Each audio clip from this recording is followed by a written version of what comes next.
Force and pressure. We'll be taking question answer on force and pressure. First is give two examples of each of the situation in which you push or pull to change the state of motion of objects. So something is moving. How do you change the motion of that object?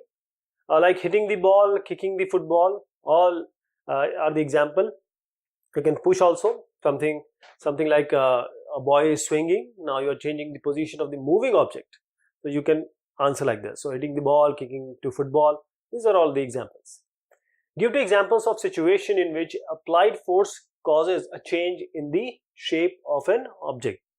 Now you have clay. Say you have say Play-Doh for kids.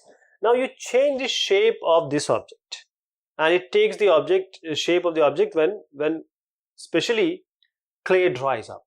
So stretching the rubber band or rubber or reshaping clay to make toys are the examples. Fill in the blanks in the following statement. To draw water from a well, we have to pull the rope. A charged body dash an uncharged body towards it attracts. This is the attracts. To move a loaded trolley, we have to push it. Here, this is the fill in the blanks. We have to push it. The north pole of a magnet dash the north pole of another magnet repels. So these are the answer. Pull, attract, push and repels. An archer, now archer stretches her bow. So this is say this is the bow and this is the arrow. Now which begins to move towards the target. Based on the information, fill up the gaps in the following statement using the following terms.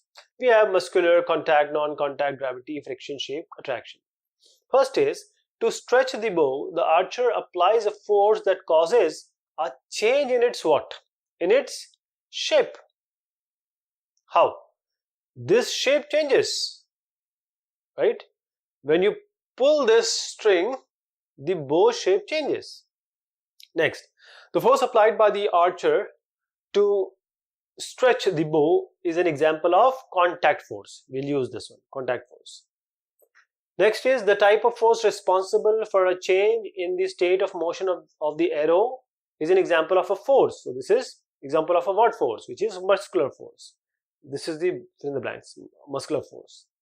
While the arrow moves towards the target, the force acting on it are due to gravity. First of all, if the arrow is moving like this, gravity effects on it, and also the friction of the air because it is moving in the medium which is air.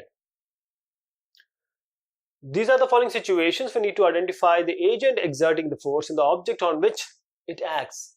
We have to state the effect of the force in each case. So we'll make a table of this, that will be better. First, the first one. Squeezing a piece of lemon between the fingers to extract its juice. So agent is fingers, your finger. The object is lemon, and when you apply force with your fingers on the lemon, the juice is extracted. Next, fingers taking paste the paste from the toothpaste tube. This is again you're pressing fingers and toothpaste tube, so toothpaste is coming out by the force. That is how you use this toothpaste. Then a load suspended from a spring while its other end is on a hook fixed to a wall. So here we have agent as load, the object as spring, and then we have effect as the expansion of spring. Next is an athlete making a high jump to clear the bar at a certain height. So here we have athlete as the agent. The object is again the athlete body because athlete, if this is the bar, he is going to jump over this bar, so he is taking his own body. So the object will be athlete's body and the effect will be athlete jump over the bar. Next is a blacksmith hammers a hot piece of iron while making a tool. How does the force due to hammering affect the piece of iron? See, when the iron is hot, it can be molded. Now it is in a state when it is hammered, it can be molded or the shape can be changed. So the force due to hammering change the shape of the piece of the iron. An inflated balloon was pressed against a wall after it has been rubbed with a piece of synthetic cloth. It was found that the balloon sticks to the wall. What force might be responsible for the attraction between the balloon and the wall. See, this is a balloon. So when you rub it with the synthetic cloth, this gets charged, and whenever it is, say, subjected to uncharged object like a wall, so it attracts, and the charge, this wants to get uncharged to transfer its charge to the wall. So that is how you see them gets attracted, and the force which is responsible for the attraction between the wall and the ball is the electrostatic force. What force? Electrostatic force.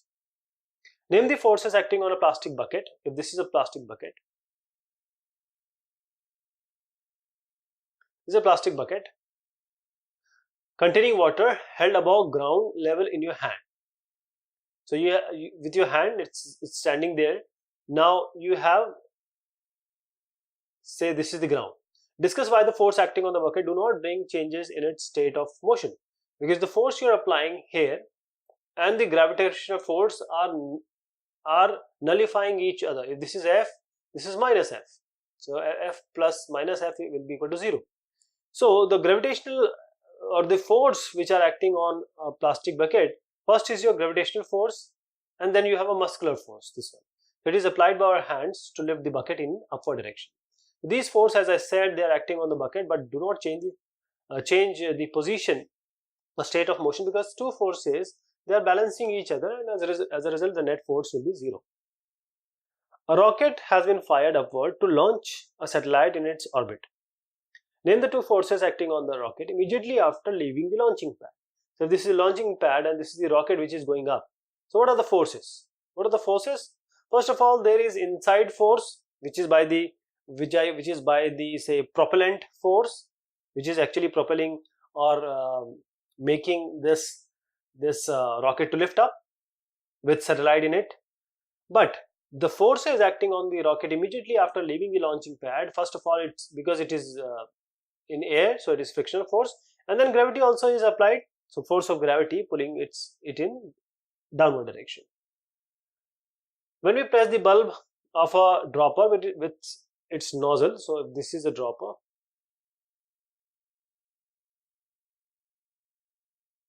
this is a dropper.